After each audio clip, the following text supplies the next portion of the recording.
Hello friends, तो आज की वीडियो में हम लोग देखेंगे कोशिका से रिलेटेड कुछ इम्पॉर्टेंट क्वेश्चन।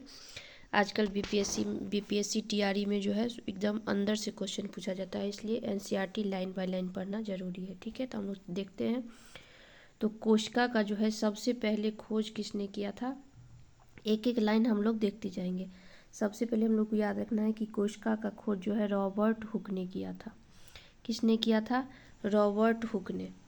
उसने कोशिका को कर्क की पतली काट में अनगढ़ सूक्ष्मदर्शी की सहायता से देखा। यानी कि पहले जो सूक्ष्मदर्शी मतलब माइक्रोस्कोप बना था वो इतना मतलब अच्छा नहीं था, मतलब उससे ये देखे कि ये कोशिका है। ठीक है, तो दूसरा हम लोग का आता है कि ल्यूवेनहॉक जो है सबसे पहले उन्नत सूक्ष्मदर्शी से तालाब के जल में स्वतंत्र रूप से जीवित कोशिका का पता लगाया। ठीक है, यहाँ से हम लोग को 2 क्वेश्चन बन गया।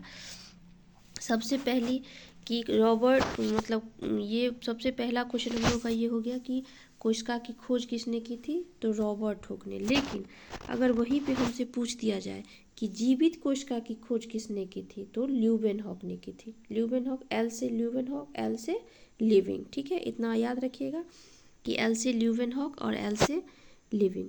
तो ल्यूवेनहॉक ने जो है सबसे पहले स्वतंत्र रूप से जीवित कोशिका का पता लगाया। ठीक, चलिए नेक्स्ट आगे बढ़ते हैं हम लोग। तीसरा नाम आ गया हम लोग का रॉबर्ट ब्राउन। तीसरा नाम क्या आ गया? Robert brown. रॉबर्ट ब्राउन ने 1831 में कोशिका में केंद्रक का पता लगाया। देखिए 3 चीज़ हम लोग को, 3 क्वेश्चन, 3 लाइन में 3 क्वेश्चन बन गया। सबसे पहला क्या था कि कोशिका की खोज किसने की, फिर जीवित कोशिका की खोज किसने की। अब यहाँ आ गया तीसरा क्वेश्चन कि केंद्रक का खोज किसने किया, तो केंद्रक का खोज जो है रॉबर्ट ब्राउन ने किया था। ठीक है, नेक्स्ट क्वेश्चन देखिए। जेई पुरकिंजे ने 1839 में कोशिका में स्थित तरल जैविक पदार्थ को जीवद्रव्य का नाम दिया।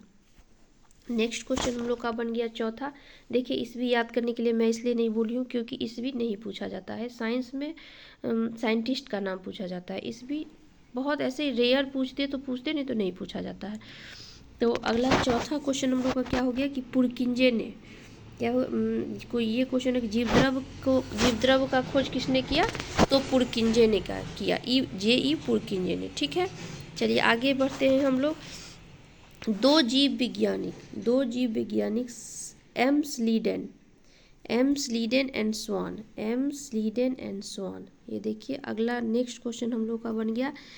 इन्होंने कोशिका सिद्धांत के विषय में बताया। अगर हमसे पूछा जाए कि कोशिका सिद्धांत किसने दिया, तो एम स्लीडन एंड स्वान ने दिया था। ठीक है, इस सिद्धांत के अनुसार सभी पौधे तथा जंतु कोशिकाओं से बने हैं और वे जीवन की मूलभूत इकाई हैं। कोशिका सिद्धांत हम लोग को क्या बताता है? कोशिका सिद्धांत हम लोग को बताता है कि जितने भी पौधे और जंतु हैं कोशिकाओं से बने हैं, वे जीवन की मूलभूत इकाई है। ठीक, अगला नेक्स्ट देखिए। बिरचू ने कोशिका सिद्धांत को और आगे बढ़ाया। उन्होंने आगे बताया कि सभी कोशिकाएं पूर्ववर्ती कोशिकाओं से बनी होती है। सभी कोशिकाएं क्या होता है? पूर्ववर्ती कोशिकाओं से बनी होती है। देखिए हम लोग को अगर पूछा जाए कि कोशिका सिद्धांत किसने दिया सीधे सीधे, तो स्लाइडेन एंड स्वान। ठीक है, लेकिन अगर हम लोगों से ये पूछा जाए कि कौन सा ऐसा सिद्धांत है और ऐसा सिद्धांत किसने दिया था जिसके अनुसार सभी कोशिकाएं जो है पूर्ववर्ती कोशिकाओं से बनी होती है, तब हम लोग क्या टिक करेंगे? तब हम लोग बिरचो करेंगे, क्योंकि बिरचो का जो कोशिका सिद्धांत था वो हमको बता रहा था कि सभी कोशिका पूर्ववर्ती कोशिकाओं से बनती है।